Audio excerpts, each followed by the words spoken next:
안녕하세요. 부동산이 보는 눈 리얼아이 박감사입니다. 제가 윙크하는 거 무섭다고 얘기하는 댓글 다시는 분 있는데 무서운가요? 안 무섭게 좀 자연스럽게 해보도록 다음에는 노력해 보겠습니다. 최근에 1년 전 기사를 검색을 하다가 보게 됐어요. 서울의 집값이 고공행진한다. 그래서 정부가 부동산 대국민 담화를 발표했던 게 딱 작년 이맘때쯤입니다. 정부는 그동안 공급 부족하다고 노래를 불러서 신규 주택 공급에 대해서 발표를 했고, 또 대출에 대한 규제, 보유세 강화 등을 통해서 수요를 억제하는 정책까지 같이 종합적으로 실시를 했지만 좀처럼 집값이 잡히지 않는 그러한 상황을 겪었습니다. 그래서 부동산 시장에 대한 경고성 메시지를 발표하고 시장 교란 행위에 대해서도 단속하겠다고 이런 얘기를 했었지만 크게 효과가 없었어요. 부동산 시장을 띄우기로 한 노력이 워낙 많았기 때문이죠. 제가 분양 완판의 공식을 통해서 설명을 드렸었는데 똘똘한 한 채 오를 곳은 오른다 이런 얘기 하면서 비싸진 분양가가 전혀 비싼 게 아니다라고 사람들에게 인식을 시켰습니다. 강남은 평당 1억이 당연하고 이거에 맞춰서 키 맞추기 하듯이 다른 지역의 집값도 오르는 게 뭐 당연한 것처럼 사람들이 인식할 수 있었고, 그 가격에도 비싼 게 아니라 싸게 살 수 있는 방법이라고 하면서 과열된 양상이 나타났습니다. 그러다가 19년 상반기에 주춤하게 됐죠. 더 이상 여력이 없으니까 그렇게 됐던 건데, 분양가 상한제가 또 이슈가 됐습니다. 이걸 또 호재 삼았죠. 분양가 상한제 아직 도입도 안 됐는데 이거 도입되면 공급이 부족해지게 되고 그러면 더 집값은 오른다고 하면서 사람들의 불안을 부추겨 왔습니다. 또 임대차 3법 도입한다고 하니까 전세난이 더 극심해져서 집 없는 사람들은 다 큰일 날 것처럼 이렇게 불안감을 조장하니 그동안 시장을 관망하고 있었던 젊은 미래 수요까지 대거 시장에 참여하는 기현상을 낳은 게 최근까지의 부동산 시장입니다. 여기에 언론이나 부동산 유튜버들 굉장히 많은 도움을 줬죠. 미래 수요까지 모두 소진되고 나서 이제 시장의 거래는 사라지게 됐습니다. 역사상 최장기간의 과열, 최단기간의 상승폭을 보이면서 이렇게 과열된 시장이 막을 내렸어요. 이제 격세지감을 느끼죠. 불과 얼마 시간이 안 지났는데 상황은 너무나 많이 달라졌습니다. 혼인신고를 미룬 채 신랑 집에 전세 든 신부, 영끌의 최고봉이죠. 이런 사람을 천재 신혼부부로 칭하고 계속 집값이 올랐기 때문에 영끌의 선택이 옳았다 하면서 우쭈쭈 해주던 시장에서 이제 월급의 절반을 빚 갚는 데 써야 된다며 잠 못 드는 영끌족에 대해서 걱정하는 기사가 쏟아지는 이러한 세상의 변화가 나타나고 있습니다. 불과 1, 2년 사이에 이렇게 바뀌어 버렸어요. 영끌에 대한 구제책이 나올 정도죠. 제가 지난 영상에서 채무탕감 얘기를 다뤘는데 조금 구독자분들이 오해를 하신 것 같습니다. 회생파산이라는 제도, 채권자 입장에서도 필요한 제도입니다. 지금 갖고 있는 자산을 다 정리해도 갚을 수 없는 사람을 대상으로 하는 게 회생파산입니다. 일부라도 갖고 있는 거 다 정리해야 되는데 워낙 많은 채권자들이 있으니까 이게 정리가 안 되죠. 이런 사람들 어차피 빚은 계속 늘어나게 되고 갚을 수가 없습니다. 그래서 이걸 정리할 수 있는 방법으로 이러한 법적인 제도 안에서 이걸 하는 거다, 이걸 설명드린 건데 조금 오해를 하신 것 같습니다. 이들이 삶을 포기하면 그에 딸려있는 가족이 와해되는 그러한 사회적 현상이 나타나게 되죠. 자식들 뿔뿔이 흩어지고 그들한테 지원해야 되는 돈들 또한 국민의 혈세로 들어갈 수밖에 없기 때문에 이러한 사회적 비용을 조금이라도 줄여보기 위해서 고육지책이라고 이렇게 설명을 드렸던 건데, 저도 빚내서 투기한 사람들, 이거 투기라고 생각하는 사람이지만 내용은 객관적으로 봐야 하니까 소개를 드린 건데 저에 대해서 좀 실망하셨다 뭐 이런 얘기가 있어서 잠깐 해명을 했습니다. 다시 얘기로 돌아가서 지금 시장이 멈춘 거 결국 돈이 없기 때문이죠. 사줄 사람도 없고 돈도 없습니다. 대출 금리가 치솟아 오르고 있죠. 영끌이 가능했던 이유, 남의 돈을 거저 쓰던 사회 분위기 때문이었는데 이 금리가 치솟아 오르고 있어요. 올라도 이렇게 오를 줄 몰랐죠. 처음 빌릴 때 3%도 안 되게 빌렸는데 1년이 지나서 다시 대출을 받으려고 하니까 5%가 넘어가고 있습니다. 이것도 신용등급 1, 2등급 돼야 받을 수 있는 금리지, 이거보다 낮으면 6% 중반, 7%까지 적용받는 게 지금 현 상황입니다. 여기에 대출은 더 까다로워지고 있어요. 그동안 무분별하게 돈을 빌려줬기 때문에 더 이상 빌려줄 여력이 없을 정도죠. 그래서 소득 대비해서 갚을 수 있는 만큼만 빌려줘야 된다는 당연한 원칙을 이제서야 지키려고 하고 있습니다. DSR 3단계 7월부터 적용이 됐죠. 총 대출액 1억이 넘는 사람들은 전부 다 해당이 됩니다. 이거 당연한 건데 안 하고 있었는데 더 이상 미룰 수 없어서 도입이 됐습니다. 그러니 돈 빌리기가 더 까다로워졌어요. 전체 차주의 30%, 전체 대출의 80% 가까이가 규제 대상이 되는데 연소득의 40%까지만 빚 갚는 데 쓸 수 있는, 그러니까 빚의 한도를 제한하는 그러한 역할을 합니다. 그동안 무분별하게 받았던 대출 이제 축소해야 되는 이유가 된 거죠. 다만 전세대출, 중도금 대출 이런 거는 제외되고 있는데 이렇게 정치적으로 유예해줘 봤자 나중에 치러야 할 대가만 더 커지는 결과인데 왜 이렇게 하는지 모르겠어요. 어쨌든 대출 금리는 올라가고 돈 구하기가 더더욱 힘들어지는 세상이 됐습니다. 금리 인상 이전부터 이미 살 사람이 없어진 것도 시장이 꺾인 이유죠. 빚내서 집 사라 이후에도 꿈쩍 안 하다가 점점 매수세가 살아나던 시기, 그러다 금리 좀 올리고 집값도 너무 오르고 하니까 수요가 꺾였었는데 영끌이 대거 참여하면서 마지막 불꽃을 태우느라 거래량이 급증하는 한 해를 보였던 게 2020년의 일입니다. 그리고 나서는 이제는 아무도 살 수 없는 시장이 됐습니다. 작년부터 그렇게 됐다고 볼 수 있어요. 금리 인상 이전부터 이미 살 여력이 사라진 시장이었어요. 여전히 거래는 안 되고 있죠. 살 사람이 없으니까 거래가 안 되죠. 서울에 그렇게 많은 아파트가 있는데 올 상반기 매매 건수 10,000건도 안 되죠. 7,868건입니다. 작년 동기 대비해서 70% 가까이가 감소를 했어요. 앞서 보여준 그래프 보시면 2021년에도 거래량은 많이 줄어든 상황인데 그거 대비해서도 70%나 감소하는 말 그대로 거래의 빙하기를 겪고 있습니다. 얼음이 녹을 기미가 없죠. 전세 대란 우려가 무색하게 전세 내놓는 집주인이 더 많은 게 지금 시장의 모습입니다. 서울만 그런 게 아니죠. 그동안 GTX 호재 운운하면서 서울에서 먼 경기도 지역들 마구마구 뛰어댔었는데 경기도의 거래량도 급감을 했습니다. 아파트 거래량 70% 가까이가 뚝 떨어졌죠. 금융위기 때보다 낮은 수준으로 거래 절벽이 최악의 상황을 보이고 있습니다. 이게 최악이 아니죠. 더 없어요. 앞으로도 없습니다. 수원 같은 경우 가장 많이 급감을 했는데 수원에 분양이 워낙 많았죠. 수많은 재개발지가 있는 수원 지역에 저평가됐느니 GTX 호재니 하면서 분양가 엄청 높여서 팔아도 많은 사람들이 달려가서 샀습니다. 이거 하고 나니까 이제 사줄 사람이 없고 거래량은 이렇게 감소하는 모습이 나타났어요. 똘똘한 한 채는 건재하다, 서울의 아파트는 건재하다 그렇게 얘기했지만 실상은 그렇지가 않습니다. IMF 때도 이러지 않았다고 잠실에 무슨 일이 있냐고 기사가 났죠.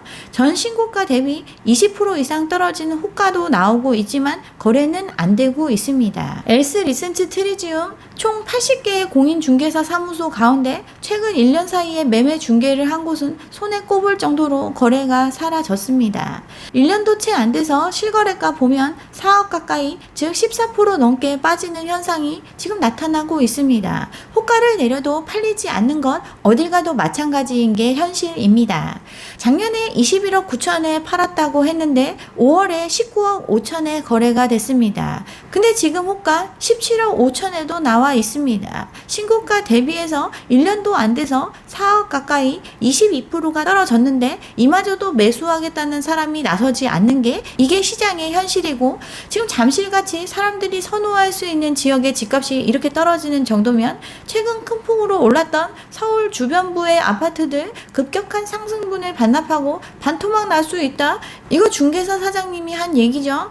그만큼 말도 안 되는 가격으로 올려 불렀고 그걸 시장에서 소화할 수 없는 게 팩트였는데 아니다 우겼지만 이제 가릴 수 없는 지경까지 왔습니다. 집값이 이 지경이 되지 않도록 할 수 있었던 수많은 기회가 있었지만 참 아쉽게도 이걸 다 놓쳤어요. 문정부 취임 즉시 금리만 올렸더라도 이 지경이 됐을까요? 우리 소득 수준에 비추어서 너무 큰 부채란 거 이미 그때도 인지하고 있었는데 경기 꺼질까봐 금리 안 올리고 하는 총재 연임시키고 이러면서 주춤주춤 하다가 이 지경이 됐습니다. 또 뒤늦게 대책하겠다고 이것저것 발표를 했지만 부동산 시장이 경착륙 할까봐 두려워서 찔끔찔끔 핀셋 정책 한다고 이렇게 하다가 시기를 놓쳐버렸어요. 또 기존 정부의 가장 약한 부분 실수요자 프레임이었는데 이걸 극복하지 못했습니다. 투기가 판을 치는 시장에서 과연 실수요자가 있었을까요? 이 프레임을 깨고 정책에 접근을 했었어야 했는데 실수요자라면 봐줘야 된다. 뭐 이런 생각에 강력하게 정책을 하지 못한 것, 그 결과가 지금의 상황을 만들었다고 볼 수 있습니다. 지금도 DSR에서 전세자금 대출 제외하고 있는 거, 또 생애 최초로 집 사는 사람들은 대출 규제 풀어준다. 정치적인 표를 위한 각종 정책들, 이런 것들이 상황을 더더욱 악화시키고 있습니다. 모두가 부동산 투기에 빠져서 시장에 이미 참여를 했고 그 대가를 치러야 되는 시간이 이제 왔습니다. 거래는 진작에 끊겼고 그렇게 올랐다던 집값은 맥을 못 추며 떨어지고 대출의 무게는 커져가는 그러한 시기가 왔어요. 8주째 서울 집값이 뚝뚝 떨어지고 있고 영끌이 몰려갔던 지역은 더 빠르게 떨어지고 있죠. 조정폭이 더 큽니다. 똘똘하다는 지역들도 약세가 시작됐고 사려는 사람의 심리는 꽁꽁 얼어붙었어요. 아파트 급매물이 전국에서 속출하고 있는데 안 팔리죠. 거래 절벽은 더더욱 심화되고 있습니다. 기준금리가 연 2%를 넘으니 매수 심리는 당연히 얼어붙을 수밖에 없습니다. 원래도 살 사람이 없었어요. 몸값이 이렇게 비싸지는데 누가 집 사려고 하겠어요. 계속 금리는 오를 예정이니 이 상황이 반전되기 어렵습니다. 금리가 집값에 미치는 영향 지대하죠. 집값 하락을 경고하는 국토연구원의 보고서가 나왔죠. 그간 금리와 집값의 상관관계를 분석을 했어요. 91년도부터 22년 3월까지 31년간 금리가 주택가격에 어떻게 영향을 미쳤는지 분석을 했는데 금리를 내리면 즉각적으로 가격이 올라가는 영향을 줬는데 금리를 올리면 1년 정도의 시차를 두고 시장에 영향을 준 걸로 분석이 됐습니다. 집값 상승의 원인이 공급이 부족해서가 아니고 저금리 상황에서 빚으로 뛰어왔던 게 그 원인이다라고 이전 보고서에서도 얘기를 했었죠. 어쨌든 금리가 실제적으로 오르고 있고 얼마나 긴 기간 동안 올릴지 예상할 수 없는 상황에서 이제 그 영향은 시장에 더 크게 드러날 예정입니다. 근데 이번에 금리 인상 그 영향력은 다른 때보다 훨씬 더 클 수밖에 없습니다. 유례 없이 빨리 올리고 있죠. 작년 8월부터 시작을 했는데 그 전까지는 0%대의 초저금리 상황이 굉장히 오랜 기간 유지가 됐어요. 근데 한은 역사상 유례 없는 빅스텝을 밟고 연속 3차례나 올리는 등 올라가는 폭도 그 속도도 과거에 경험해보지 못한 수준으로 빠르게 가고 있습니다. 이 충격의 크기는 이전보다 당연히 더 클 수밖에 없죠. 또 충격의 반응 시기도 더욱 빨라지고 그 지속 기간도 길어지게 될 겁니다. 일본의 잃어버린 수십 년 우리는 겪지 않을 거라 보장할 수가 없습니다. 단기적인 영향보다 중장기적으로 주택가격 하락에 미치는 영향이 크죠. 금리 같은 경우는. 어쨌든 이렇게 금리는 또 오르고 있습니다. 부동산 시장 그동안 말도 안 되는 조작질로 뛰어왔다고 볼 수 있습니다. 오죽하면 부동산 연구하는 쪽이 아니라 법 연구하는 쪽에서 나온 보고서의 결론이 그렇겠어요. 부동산 범죄 거품을 만들어내기 위해 각종 사기판을 벌였고 이걸 바로 잡아서 이러한 과열이 그나마 덜했던 시기의 가격이라도 지켜내야 한다고 이런 결론을 형사법무정책연구원에서 냈습니다. 이러한 상황이 사기판이었다는 거 이제 사람들도 자각하는 시점이 왔는데 이 끝자락에서도 계속 띄우려고 여러 가지 펌프질을 언론들은 계속하고 있습니다. 정부도 집값이 떨어지면 큰일 나니까 지금 안달이 났습니다. 그동안 했던 펌프질, 대선, 지선 이거 하면 오른다 이렇게 얘기를 했었죠. 또 대선이 끝나고는 그동안 규제 때문에 집값이 그렇게 오른다고 해놓고 이제 규제가 완화되니까 집값이 오를 거라고 사람들의 희망 회로를 돌렸어요. 또 대통령 집무실 용산으로 옮긴다고 하니까 용산 오른다 온갖 얘기를 해가면서 집값 띄우기에 혈안이 됐었는데 결과가 나오고 있죠. 현실은 그렇지가 못합니다. 대통령 집무실 이전하고 또 대형 개발 호재도 있고 해서 용산 뜬다고 거래는 하나도 없는데 그래도 오른다고 그렇게 얘기했지만 버티지를 못하죠. 용산 파크타워 9억이 뚝 떨어지고 한남더일도 5억이 빠졌습니다. 용산 파크자이 여기 18억에 실거래 됐는데 2018년도까지만 해도 14억 하던 게 떨어져서 18억에 거래된 거죠. 아직도 갈 길이 멉니다. 이렇게 집값이 조정되는 건 이건 막을 길이 없습니다. 그렇지만 집값이 떨어져서는 안 된다고 생각하는 쪽에서는 여전히 방법을 강구하고 있습니다. 정부가 여러 대책을 내놓고 있죠. 생애 최초 LTV 80% 완화해주는 정책, 이거 다음 달부터 시행이 됩니다. 처음 집 사는 사람들한테 소재 지역이나 가격에 무관하게 80%까지 대출을 해준다고 하죠. 대출 한도도 4억에서 6억까지 확대해서 돈 빌려줄 테니까 집 사라고 이렇게 권고하고 있습니다. 또 각종 규제도 풀어주겠다고 하죠. 신규주택 전입 의무도 폐지하고 기존 주택 처분 기간도 완화시켜주고 또 중도금 잔금 대출 규제도 완화를 합니다. 15억 초과에 대한 이주비 중도금 대출이 안 됐었는데 이거 잔액 범위 내에서는 더 빌려주도록 규제를 완화해서 결국 사람들한테 빚지고 집을 사거나 유지하라고 이러한 정책을 하고 있습니다. 또 세금도 깎아줄 테니 마음껏 사라고 하는 거죠. 올해 종부세 고지서에 세부담 완화를 반영하겠다. 새 정부는 이런 의지를 밝히고 있습니다. 기존 정부가 만들어놨던 다주택자의 투기를 억제하기 위한 각종 세제를 다 원점으로 돌리는 세제 개편안을 내놨어요. 이렇게 되면 다주택자의 징벌 과세가 다 폐기되는 것과 마찬가지인데 법을 개정해야 가능한 일입니다.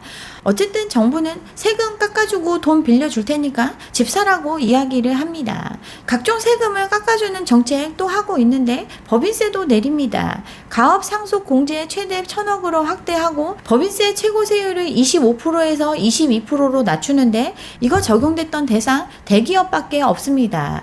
0.01%밖에 적용 안 되는 대기업의 맞춤형 감세를 통해서 돈 가지고 있는 대기업들 고용 투자 늘려서 경기 부흥에 힘쓰라고 이렇게 완화적인 정책을 내놓고 있습니다. 근데 오를 때도 그랬지만 내릴 때도 마찬가지입니다. 오를 때 그렇게 많은 정책들을 했지만 다 들어먹지 않았죠. 안정시키기 위한 수많은 정책을 한다고 해도 과열됐던 시장입니다. 이제 내리고 있는 시장, 이렇게 해준다고 해서 다시 과연 뜨거워질 수 있을까요? 아파트 실거래가 계속 떨어지고 있죠. 영끌이 몰려갔던 노도강 하락 거래가 줄이어서 서울이 더 떨어지고 있습니다. 그나마 거래에 도움이 됐던 거 다주택자에 대한 양도세 중과 유예 조치, 이게 그나마 빠져나갈 수 있는 구멍을 터준 것과 같습니다. 급매물이 많이 늘어났는데도 그래도 살아나지 않는 거래입니다. 거래만 되면 계속 가격을 높이던 1년 전과는 완전히 다른 모습을 보이고 있습니다. 금리가 계속 오르니까 일단 산다는 사람이 없죠. 급매가 일부 체결된다 하더라도 그게 끝이죠. 추격 매수가 나타나지 않습니다. 계속 가격은 떨어지고 있지만 그렇다고 거래가 살아나지는 않습니다. 노도강 무섭게 떨어지고 있는데 서초는 나홀로 상승하고 있다고 요즘 서초에 대한 얘기가 많이 나오고 있습니다. 끝까지 포기하지 못하고 있는 게 지금 서초구인데 도대체 왜 그러죠? 1억이 또 올랐다. 절반이 신고가다. 서초구에 무슨 일이 있길래 이 난리냐. 강남 불패가 무너졌는데 서초구만 오른다. 이런 기사가 하루가 멀다 하고 나오고 있어요. 이렇게 하는 이유 의심해볼 필요가 있죠. 지금 서초에는 팔아야 할 아파트가 많이 나옵니다. 원조 부촌 방배 재건축 1만 가구가 동시다발로 진행 중이죠. 특히나 방배 5구역, 방배 6구역 같은 경우 이달 또는 다음 달에 착공할 예정이죠. 방배 5구역 3,080가구 규모의 고급 아파트 DH를 짓습니다. 또 방배 6구역도 7월 중에 착공을 계획하고 있는데 1,000가구 넘는 레미안 아파트를 계획하고 있어요. 1,686가구가 일반 분양 물량으로 예정되어 있습니다. 1,686가구 곱하기 15 어마어마한 돈이죠. 이거 팔아야 합니다. 이거 일반 분양가 아직 확정되지 않았죠. 주변 시세 대비해서 또 결정이 될 텐데 전체적인 시장이 가라앉고 있는 상황에서 받고 싶은 금액을 받으려면 이 시장만큼은 꺼져서는 안 되겠죠. 제가 이런 의심을 갖는 거 제가 이상한 건가요? 어쨌든 뭘 해도 안 꺼지던 불 붙었던 시장이 금리가 올라가고 대출이 규제되고 돈줄을 재니까 급격하게 꺼지고 있습니다. 0.5에서 2.25가 되는데 11개월도 안 걸렸어요. 이게 끝이 아니죠? 지금도 악소리 내고 있는데 연말 되면 상황이 어떻게 될까요? 제가 지난번에 외화 예금 통장 하나 보여드렸죠. 달러 예금 평상시에 제로 금리 주는 게 달러 예금인데 2.3% 금리로 예금을 만들었다고 2주가 지나서 통장을 하나 더 만들었는데 금리가 2.8%입니다. 이거 제 통장 아니고 아는 분이 제보를 해주셔가지고 제가 소개를 하는 거니까 또 오해의 댓글은 안 다셨으면 좋겠어요. 어쨌든 7월 7일 예금금리가 2.3%였는데 7월 22일 예금금리가 2.8%, 2주 만에 0.5%가 상승을 했습니다. 자이언트 스텝 이러한 영향이 아직 적용된 게 아닌데 2주 만에 금리가 0.5%가 올라갔어요. 지금 시기 백약이 무효한 시기입니다. 돈 빌려줄 테니까 사세요. 세금 깎아줄 테니까 사세요. 규제를 풀어줄 테니까 사세요. 온갖 방법으로 사람들한테 집 사라고 권유하고 있지만 아무도 움직이지 않는 시장입니다. 이러한 시장 조금 더 여유를 가지고 관망하시는 게 좋겠어요. 네, 여기까지 오늘 준비한 내용이고요. 오늘 제 영상이 좋았다면 좋아요와 구독 잊지 마시고 다음 영상도 함께 해주시기 바랍니다. 감사합니다.